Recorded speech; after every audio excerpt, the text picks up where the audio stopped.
प्रारंभ के एक और चर्चा सत्र में आप सभी का स्वागत है। आइए स्क्रीन के दूसरे हिस्से में स्वागत करते हैं व्यालोक पाठक जी का। व्यालोक पाठक जी का अगर मैं परिचय देना शुरू करूं तो आप शुरुआत तो करते हैं एक पत्रकार से, लेकिन पत्रकारिता के बाद आपका जो यात्रा रचना कर्म की यात्रा है वो जाती है बहुत से बेस्ट सेलर किताबों के लेखक हैं, जेएनयू से पढ़े हुए हैं, मैं मुस्कुरा के कह रहा हूं। और उसी के साथ आध्यात्म को सिर्फ अपने जीवन शैली में जीते ही नहीं है बल्कि गहरा अध्ययन भी रखते हैं, गंभीर अध्ययन रखते हैं। व्यालोक जी, स्वागत है आपका। नमस्कार। नमस्ते। प्रारब्ध के सभी दर्शकों श्रोताओं को मेरी ओर से शुभकामनाएं, अभिनंदन। जी धन्यवाद। दर्शकों, आज हम बात इसलिए व्यालोक जी से करने बैठे हैं, इनसे हम हर विषय पर बात कर सकते हैं। कई विषय हैं और मेरे पसंदीदा व्यक्ति हैं जिनसे मैं बात करना पसंद करता हूं। लेकिन आज एक समाचार आया। समाचार ये था कि 100 साल पुरानी संस्था जिसकी स्थापना 1823 में हुई, गीता प्रेस गोरखपुर, एक प्रकाशन संस्था है जिसने लगभग 45 करोड़ से ज्यादा हिंदू धार्मिक पुस्तकों का अभी तक प्रकाशन किया है।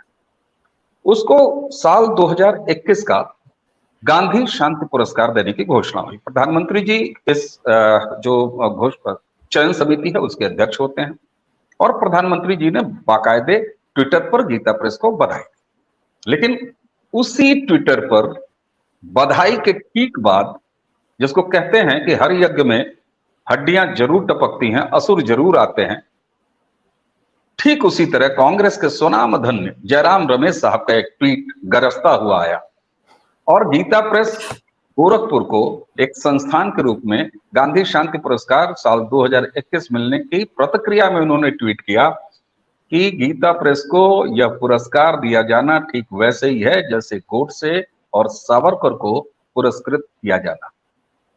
व्यालोक जी, माफ कीजिएगा, आध्यात्म की चर्चा हो रही है, गीता प्रेस विषय है, गांधी शांति पुरस्कार एक बहाना है, लेकिन ये कबाब में हड्डी जयराम रमेश, ये क्या है सर? ये क्या तुक है? ये पूरी तरह से उनके मुताबिक ही है, उनकी औकात के मुताबिक है। आप कह रहे हैं कि तुक नहीं है, लेकिन ये उनकी तुक भी है, उनकी लय भी है, ताल भी है और छंद भी है। ये कांग्रेस के जितने भी टुटपुंजिये हैं, गांधी परिवार के जो भी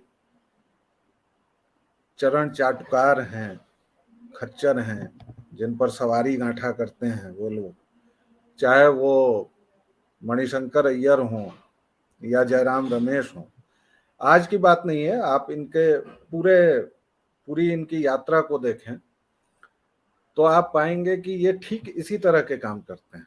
और अगर प्रतिक्रियावश किसी सनातनी ने इनके ऊपर स्याही फेंक दी या एक आध जूते रसीद कर दिए तो ये कहेंगे कि देखो देखो मारता है। और काम ये हमेशा गाली खाने वाला, मार खाने वाला ही करते हैं।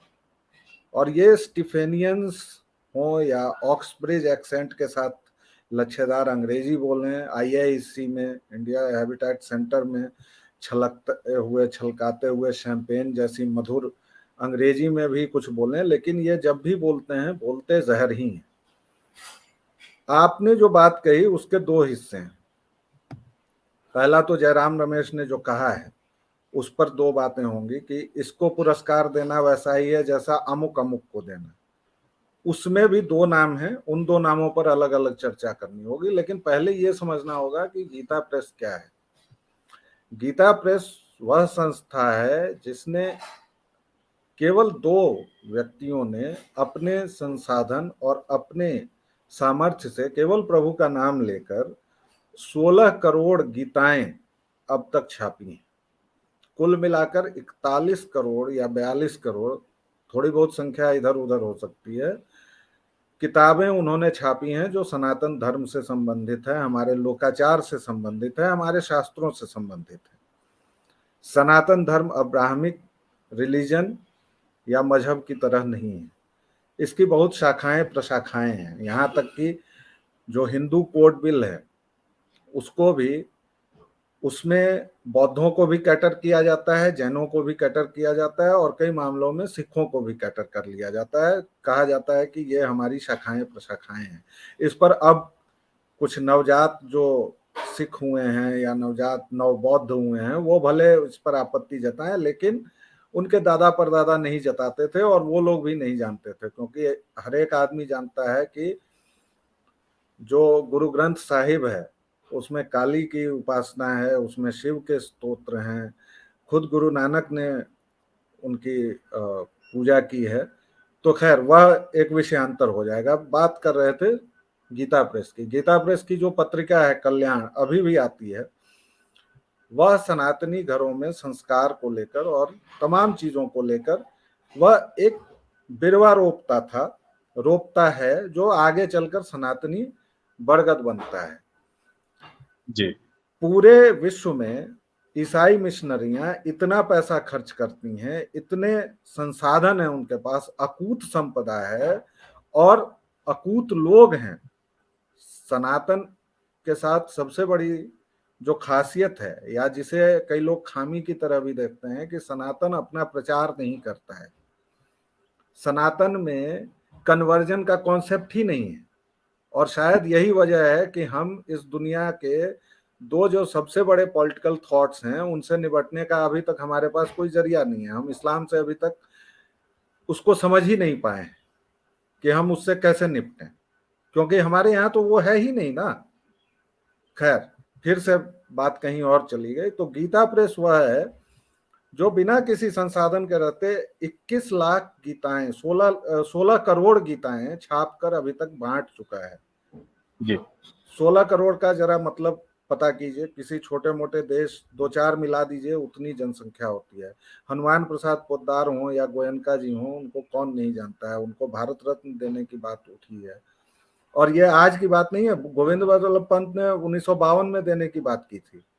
बिल्कुल। तो जयराम रमेश शायद बताना भूल गए, मैं उनको याद दिला देता हूं कि पोद्दार साहब उन 25,000 लोगों में थे जिनको गांधी वध के बाद अरेस्ट किया गया था। तो इसका भी जिक्र करके थोड़ा सा गीता प्रेस को गाली देने में और सहूलियत होती है। देखिए, कांग्रेसियों और कम्युनिस्टों के साथ मैं हमेशा कहता हूं कि थोड़ा बहुत इन लोगों को पढ़ना लिखना चाहिए। उससे क्या होता है कि गाली गलौज करने में और आसानी होगी, है ना। क्योंकि पोद्दार जी के साथ जब आप ये लगा देंगे तो गोडसे भी उस केस में गए थे, सजा ही हुई।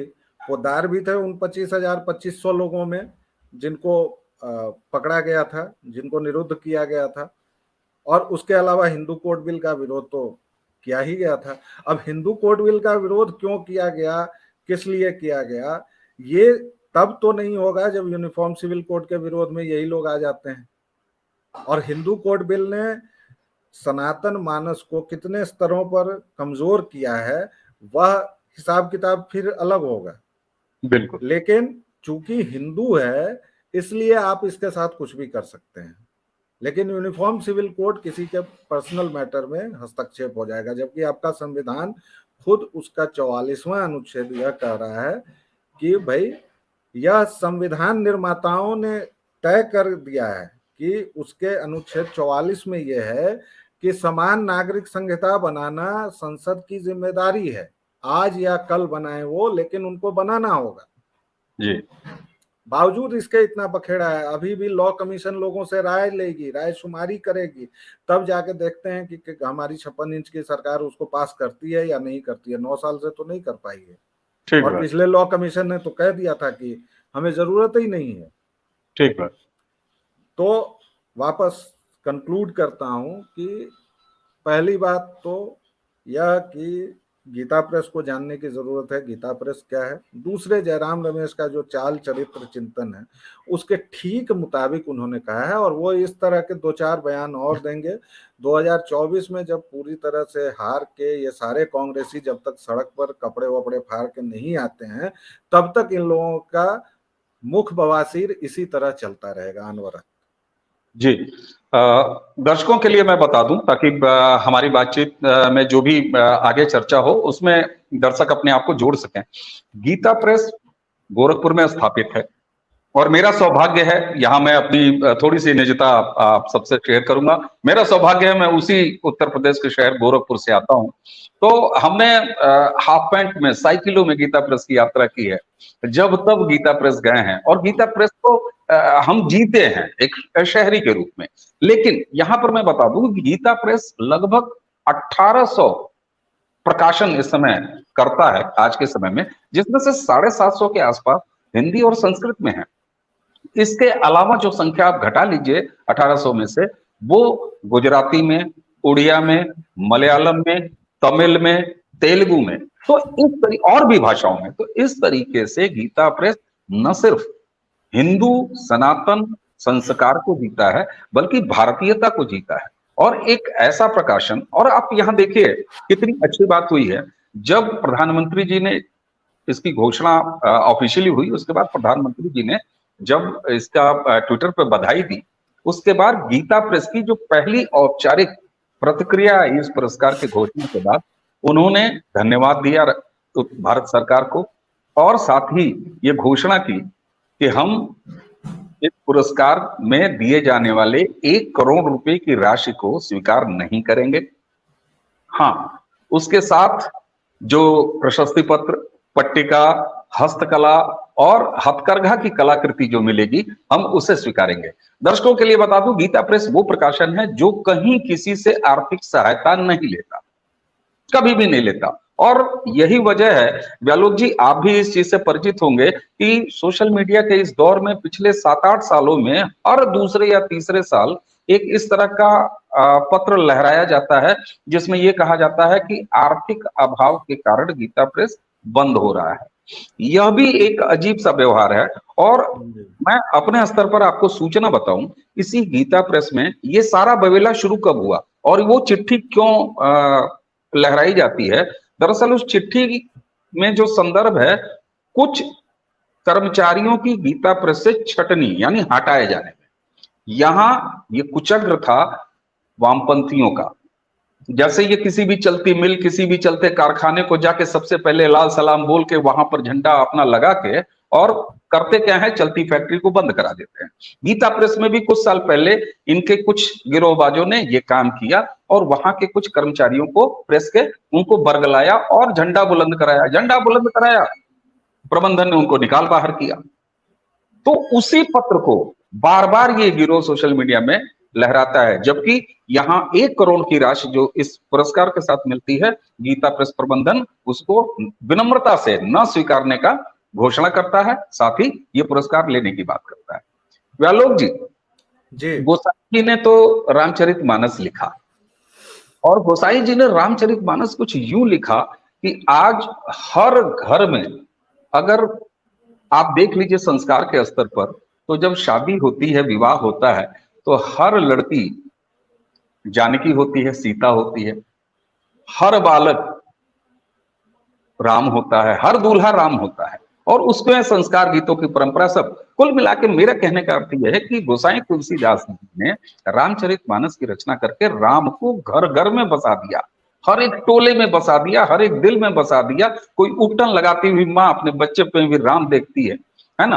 कोई अपने बेटी की शादी के लिए गहना गुड़िया और कुछ कपड़े जोड़ती है, तो वो सीता की जानकी उसको कह के संबोधित करती है। यहाँ अगर उस मुगलिया काल में रामचरितमानस लिख के गोसाई जी ने घर घर में राम को बैठा दिया, तो गीता प्रेस जैसे संस्थान ने पूरे विश्व से लेकर भारत के एक एक कण में रामचरितमानस की, आप सोचिए 9 से 10 करोड़ प्रतियां रामचरितमानस की छाप चुके हैं। गीता की प्रतियां आपने बताया ही। अब ऐसे संस्थानों का अगर इस समय में इस तरीके से सम्मान हो रहा है, और गांधी शांति पुरस्कार किसको दिया जाता है? गांधी शांति पुरस्कार की जो मूल भावना है, वो भावना ये है कि जो सद्भाव, विश्व कल्याण, सद्भाव और विश्व शांति के लिए कामना करते हुए कोई काम करता है, तो भला सनातन और हिंदुत्व की प्रकाशन की वस्तुएं और उनकी धार्मिक किताबें भला वसुधैव कुटुंबकम की भावनाओं को कैसे नहीं जीती है। तो सर ये बताइए, क्या आपको ये नहीं लगता कि गीता प्रेस का ये सम्मान इतना लेट हुआ? देखिए, इस देश के साथ दुर्भाग्य ये रहा कि जब हम कथित तौर पर आजाद हुए 1947 में, तो इस देश की कमान एक ऐसे आदमी के हाथ में दे दी गई जो दुर्घटनावश हिंदू था, और वह मन वचन कर्म से पूरी तरह यूरोपियन था। जो 3 M है, मार्क्स, मैकाले और मिशनरी, उन तीनों का उन पर बहुत ही ज्यादा प्रभाव था। इसलिए उन्होंने सेंगोल को वॉकिंग स्टिक बना के अपने आनंद भवन में रखवा दिया। हर एक जगह उन्होंने यह कोशिश की कि हिंदू धर्म से उनका दुराव दिखे। चाहे हमारे प्रथम राष्ट्रपति द्वारा सोमनाथ का जाना हो, जिसके लिए बिल्कुल। उन्होंने कभी भी दिल से उनको माफ नहीं किया, और अंत में राजेंद्र बाबू पटना में दमे के मरीज होके मर गए।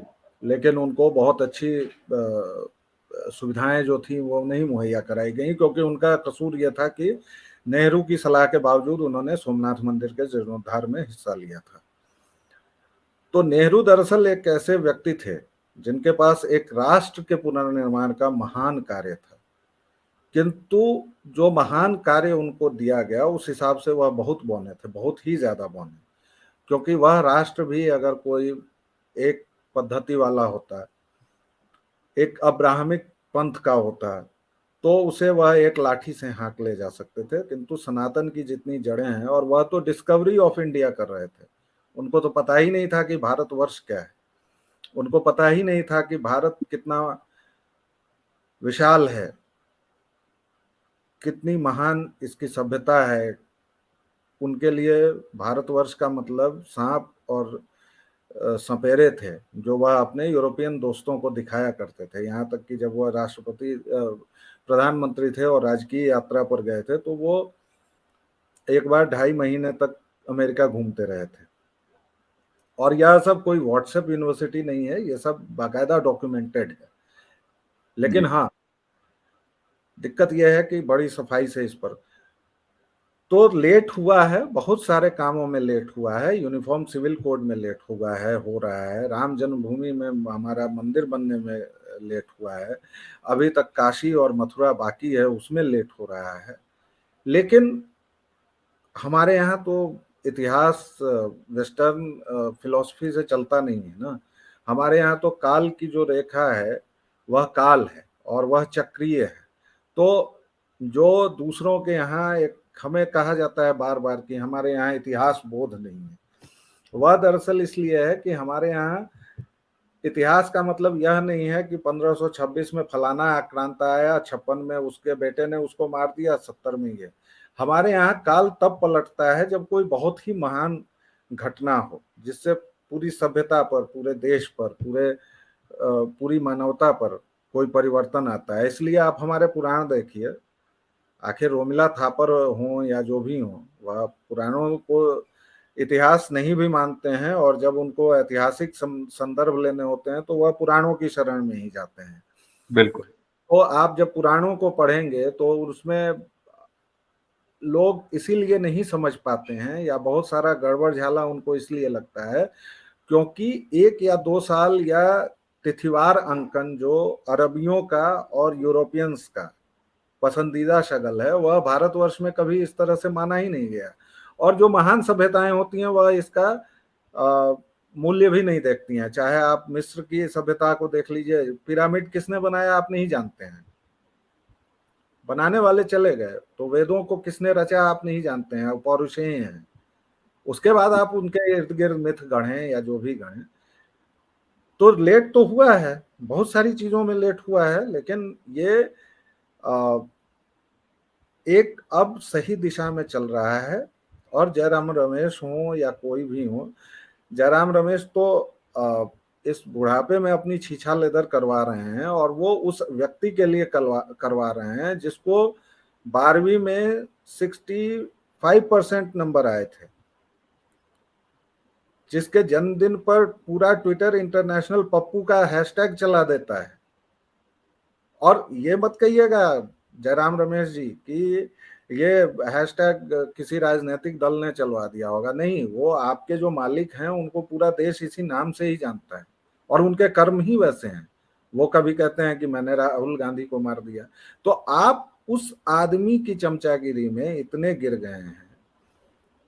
जिस आदमी को सेंट स्टीफेंस में स्पोर्ट्स कोटा से जबरन दाखिला दिलवाया गया, उसके बाद उनको कैम्ब्रिज भेजा गया या कहाँ भेजा गया भगवान जाने, और क्या पढ़ाई की उन्होंने यह भी वही जाने, या उनके मरहूम पिताजी जानेंगे, या अल्लाह मियाँ जानेंगे, क्योंकि हम लोग तो जानते नहीं है। क्योंकि ऑक्सफोर्ड और कैम्ब्रिज की सिवाय लानत मलामत कराने के उन्होंने और तो कुछ दिखाया नहीं है कि वहां से पढ़ के आदमी ऐसा ही होता है। तो जी देर हुई है, लेकिन अब हम लोग ठीक दिशा में बढ़ रहे हैं और ये होना चाहिए। बिल्कुल। एक एक और बात कि गांधी पुरस्कार तो सबसे पहले गीता प्रेस को मिलना चाहिए। आपको गांधी डायरी आप देखते होंगे ना, गांधी डायरी भी छापते हैं ये लोग, गांधी डायरी, गीता डायरी, सारा कुछ छापते हैं। और गांधी डायरी जो होती है उसमें गीता के श्लोक होते हैं, एक दिन में एक श्लोक। जी। वो हम लोगों के बचपन में आती थी, अभी पता नहीं आती है कि नहीं आती है, अब मुझे नहीं पता। इसके अलावा आप देखिए तो गीता प्रेस केवल प्रकाशन की गतिविधि में नहीं अपने आप को शामिल रखता है। आप देखें तो इनका गीता भवन नाम का एक उपक्रम है जो ऋषिकेश में है, जिसमें वो तमाम तरह की और सामाजिक गतिविधियां चलाते हैं। इसके अलावा आयुर्वेद संस्थान इनका वहीं ऋषिकेश में है। गीता प्रेस सेवा दल नाम का एक इनकी अपनी संस्था है जो प्राकृतिक आपदाओं में सहायता वगैरह करने के लिए एक पूरा उसके पास अपना उपक्रम होता है। हस्त निर्मित जो हथकरघा का काम है, और वस्त्र विभाग है, गीता वस्त्र विभाग, वो हर जगह है। और आप देखें तो किस स्तर की, एक तरह तो इतनी विशाल संख्या में किताबों को छापना सनातनी, दूसरा उसके डिस्ट्रीब्यूशन और डिस्प्ले में कितना बड़ा काम। आप किसी भी देश की प्रमुख राजधानी हवाई अड्डों की बात कर लीजिए, विदेश की मैं बात कर रहा हूं, आपको गीता प्रेस का उपक्रम मिलेगा। मुझे बचपने से याद है, रेलवे, भारत के रेलवे स्टेशन पे या तो WH व्हीलर का एक स्टॉल हुआ करता था, और उसके साथ अगर प्रकाशनों का कोई स्टॉल मौजूद होता था तो वो गीता प्रेस का। और आज भी व्हीलर्स तो बंद हो रहे हैं, काफी जगह बंद हो गए, मैं बहुत दिन हो गए मैं देख ही नहीं पाता हूं। अब भी बड़े स्टेशनों पर जाता हूं तो बड़े चाह के साथ मैं खोजता हूं कि व्हीलर का कोई अभी भी स्टॉल बचा है कि नहीं बचा है। तो पढ़ने पढ़ाने, देखिए आज जिस बात को लेके ये ताना मारते हैं ना, व्हाट्सएप यूनिवर्सिटी, व्हाट्सएप यूनिवर्सिटी, अरे साहब, सनातन को छापने वाले इस प्रकाशन गीता प्रेस ने आपके व्हाट्सएप यूनिवर्सिटी के जुमले के ठीक सामने हर स्टेशन, हर मोहल्ले में 30 पैसे की, मुझे याद है, हनुमान चालीसा 25 पैसे, 30 पैसे की छोटी कीमत पर हमारे सनातनी और हिंदू जो नायक हैं, उनकी छोटी छोटी किताबें जो कि आदमी सहजता से लेता है। आज भी अगर कोई सरकारी कर्मचारी रिटायर होता है तो उसके हाथ में एक गीता और एक रामचरितमानस का गुटका देके विदा करने की रवायत बन चुकी है इस देश में। प्रधानमंत्री जी ने निश्चित रूप से गीता को, और गीता प्रेस की वो गीता, जब भी मैं अपने देश विदेश में, या प्रधानमंत्री जब जाते हैं या कोई आता है, और उत्तर प्रदेश के मुख्यमंत्री जी को भी मैं हमेशा अब देखने लगा हूं इन तमाम सालों में, कि वो भी गिफ्ट के रूप में या जब भी आते हैं तो भेंट के रूप में वो गीता देते हैं। एक ऐसे संस्थान के लिए जब लेट ही सही, आपने कहा, बिल्कुल मैं भी सहमत हूं कि बहुत लेट हुआ है और अब दिया जा रहा है, ऐसे में जयराम रमेश जैसे लोगों का इस तरीके से विश्व वमन करना, शायद अब वह रुचि एक बार फिर जगा देगा नई पीढ़ी के बच्चों में, जो कि गीता प्रेस को खोजेंगे। तो गीता देखिए प्रेस। जी। देखिए इस पर मैं दो बातें और कहना चाहूंगा, क्योंकि वैसे तो इन कालनेमियों के ऊपर जितना भी कहा जाए वो कम है, और खासतौर से इस पीढ़ी को जितना भी बताया जाए। हमारे JNU में समाजशास्त्र के प्रोफेसर थे दीपांकर गुप्ता, वह मिस्टेकन मॉडर्निटी की बात करते थे। मैं मिसप्लेस्ड और मिस्टेकन आइडेंटिटीज की बात करता हूँ। जो ये ऑक्सब्रिज एक्सेंट वाले इंडिया इंटरनेशनल सेंटर में छलकते शैंपेन के साथ वो खनकती अंग्रेजी बोलने वाले लुटियंस जोन वाले, ये तमाम जो हैं, चाहे वो मणिशंकर अय्यर हों, प्रधानमंत्री को नीच बोलने वाले, चाय बेचने की उनको सलाह देने वाले कि AICC के बाहर चाय बेच लें बाकी कुछ नहीं होगा, गीता प्रेस पर हमला, पहली बार सुनियोजित हमला आप याद करें 2015 में हुआ था, यानी मोदी के प्रधानमंत्री बनने के ठीक 1 साल के अंदर यह कांड हो गया था। कोई नामालूम सा लेखक है, अक्षय मुकुल, मुझे नहीं पता उसके बारे में बहुत सारा, लेकिन उसकी एक किताब आई थी गीता प्रेस, हिंदू फांसीवाद बनाने का कारखाना, और लाम काफ के साथ उसने तमाम चीजें लिखी थी। मिस्टेकन मॉडर्निटी, मिसप्लेस्ड मॉडर्निटी के साथ संकट क्या है?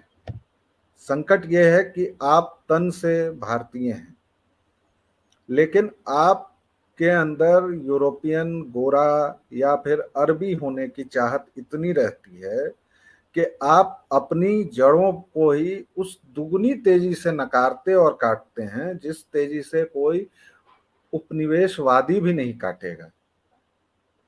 इसीलिए आप देखेंगे कि डेविड फ्रॉले तो वामदेव शास्त्री हो जाते हैं, लेकिन शशि थरूर या मणिशंकर अय्यर वही रह जाते हैं। बिल्कुल सही।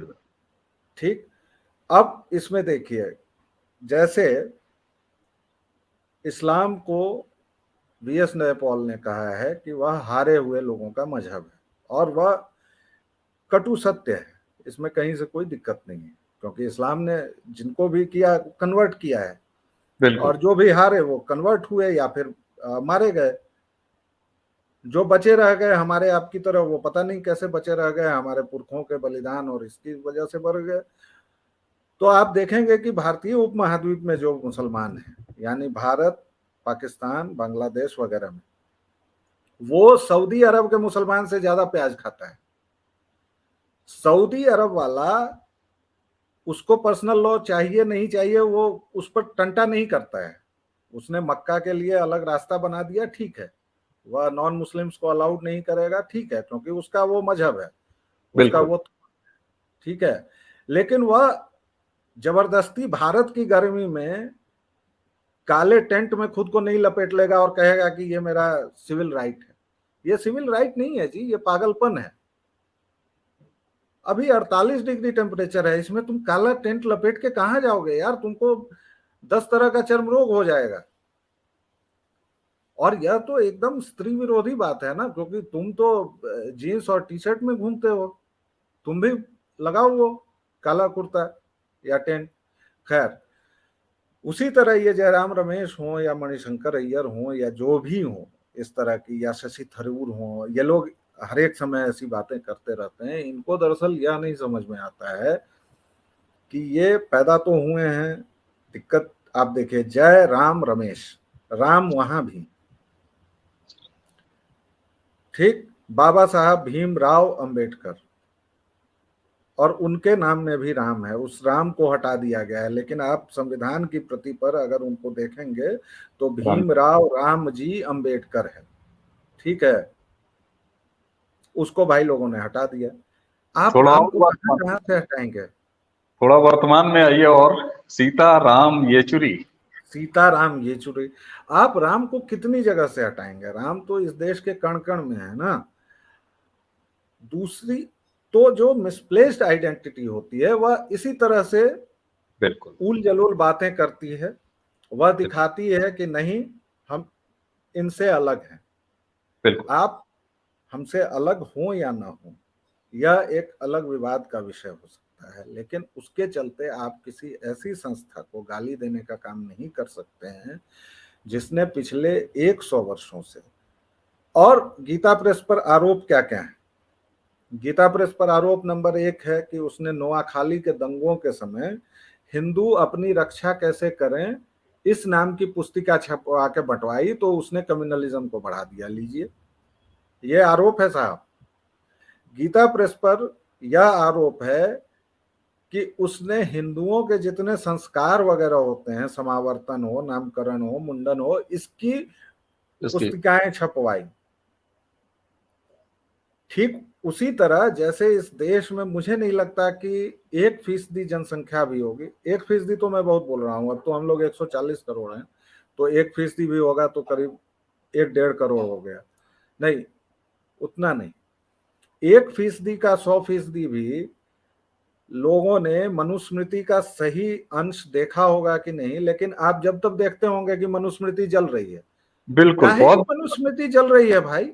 ये अजीब सा। A4 साइज के पन्ने जला रहे हैं भाई लोग, उस पर केवल स्केच से लिख देते हैं मनुस्मृति। आपको पता ही नहीं है कि 52 स्मृतियां हैं इस देश में। गौतम है, आपस्तंभ है, पता नहीं कौन कौन से हैं, पूरे नाम तो मुझे याद नहीं है भाई। ठीक बात, ठीक बात। और आप मनुस्मृति जलाने चलते हैं। उसी तरह आपके गीता प्रेस पर आरोप है।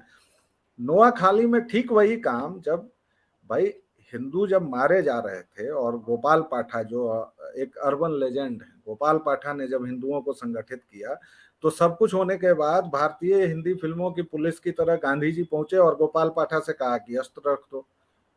उसी तरह आप गीता प्रेस पर आरोप लगा रहे हैं कि हिंदुओं को आत्मरक्षा कैसे सिखा दीजिए। ये तो बहुत बुरा काम किया। बिल्कुल। हिंदुओं को उनके व्रत त्योहार कैसे बता दिए। तो बिल्कुल, ये जो मिसप्लेस्ड आइडेंटिटी का सवाल है ना भाई साहब, ये वही सब कुकर्म करवाती है। और जयराम रमेश इसके उज्ज्वलतम उदाहरण है, जो एक 45 साल के चिराधेड़ बालक के साथ, मंदबुद्धि बालक के साथ पता नहीं क्या कर रहे हैं और पता नहीं वो क्या क्या बोल रहे हैं। बिल्कुल। और मुझे लगता है कि अगर इस बातचीत को हम समाप्त करने की तरफ चलें, तो सिर्फ एक लाइन में कह सकते हैं कि गीता प्रेस जैसे प्रकाशन, गीता प्रेस जैसी संस्थान के बारे में कोई कटुतापूर्ण बात लिखना या कहना, मुझे लगता है कि आसमान की तरफ मुंह उठा के थूकना है, और उस थूक से शायद अपना मुंह साफ करने की एक कवायद है, अपने आला कमान की नजर में, अपने गिरोहों के सामने। इससे ज्यादा मुझे और कुछ नजर नहीं आता।